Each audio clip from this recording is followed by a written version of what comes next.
expecting to be out a long time. It's a bone bruise. You know, he hurt the outside of it when he got hit the other day, and it's kind of created a similar situation that the other one did, but it's not something that is going to be keep him from playing over time. But if he'd have played today, he would have been 50% or 60%, and then you risk getting hit again. So he won't practice tomorrow, and we'll see about Thursday, and hope he can practice on Friday. In a game like tonight, after a grind, how good was it to kind of space this one out and get some guys minutes and not have to stress it out? Yeah, well, yeah, it was good not to have to stress as much, and we played well.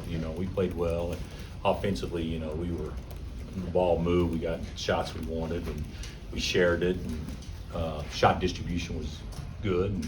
And Marco saw a couple go down, and so that there was a lot of good things offensively. How important was it to have kind of an aggressive version of Dajuan tonight with Kevin out? He shot 2 balls behind ball screens. I think he made 2, which is good. We wanted to shoot the ball, but yeah, I think he was more aggressive. But the thing about it is, and I told Juan this, he needs to quit listening to me, and he needs to quit listening to everybody else on how everybody else, what they think he should be doing to play well. It's ridiculous, including me. All he's done is won a state high school championship, won Peach Jam, won a national championship. He wins every pickup game.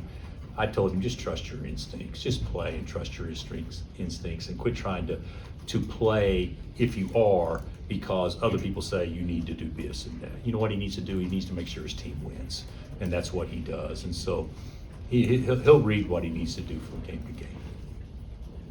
Marco said that this was the most comfortable he's felt, since he's joined Kansas. Did you feel like that's the most comfortable he's looked since he's joined? I thought offensively he was good. Defensively, I would say there are some things we can improve on. I thought offensively he was good. But I'll be honest with you. It's easier to get comfortable when you make a couple of shots early and everything, and then all of a sudden you feel like that there's not pressure to make the next one. And it was good to see him. He's a good player, and he just hasn't played probably the way that he thought he would thus far. But tonight was a good step. Bill, you guys were able to have Dajuan sit for a while. When he was out in the first half, you guys went on a 13-2 run.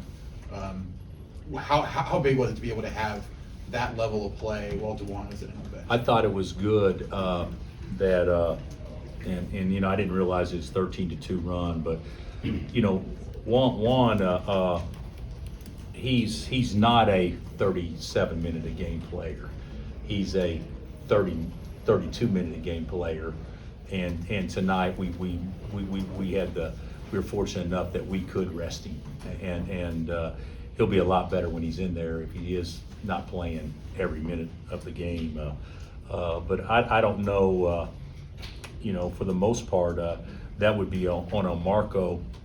But the way that we play without a point guard, 80% of the time, and unless Juan's in the game. Without Juan in the game, we don't play at the point guard. Whoever gets it brings it and initiates it, and we don't run a lot of sets because we don't know them, because nobody knows them, from positions they're not used to playing. So that was good tonight. That I thought everybody pitched in and handled it pretty well.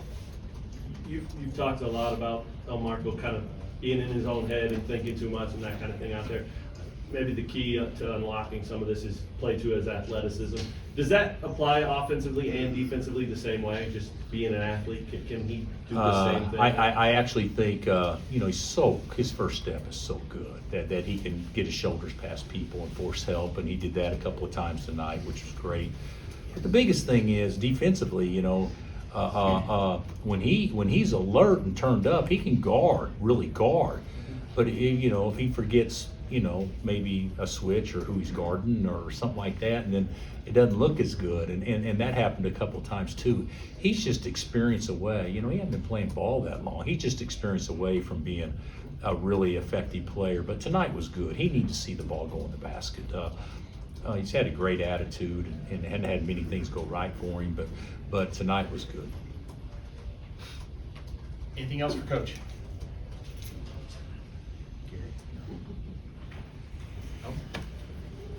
Coach, which one do you think was a bigger deal? The fact that you held Oklahoma State to 29% shooting, or that you guys shot 57% shooting? I would say for us, we've shot it pretty well this year. Well, we're shooting right over 50 for the year or something like that. I don't know exactly what it is. So after giving up what we gave up in Ames, I'd say the defensive percentages would probably be better. And I don't know if you guys, how many of you guys cover OSU, but I guess Bryce did dislocate his shoulder. Is that right? And they had a hard time getting it back in place, but they did. So hope he heals up quick. What effect did that have on the game I when think- Bryce went out? I actually do think it had an effect. I think it hurt OSU because Bryce has been kind of a Kansas killer in the 3 games. He's averaged 20 a game against us the last 3 games. So I do think that didn't help them at all when we went out. Hopefully he'll get back. Hunter got his 2,000th point. What'd you think of his performance and that milestone? Hunter scored 2,000 points already? Well, it is correct. Yeah, well, I didn't think this year.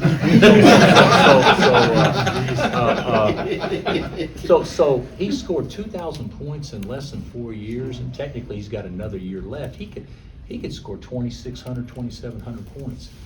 I'm glad you told me that. That'd be something I'll sell to him when the season's over. So technically, going into it, he would go down as the second leading scorer that's ever put on a Kansas uniform, if in fact that he would come back next year. Okay, I've got something to sell. All right, thanks, Coach. Coach.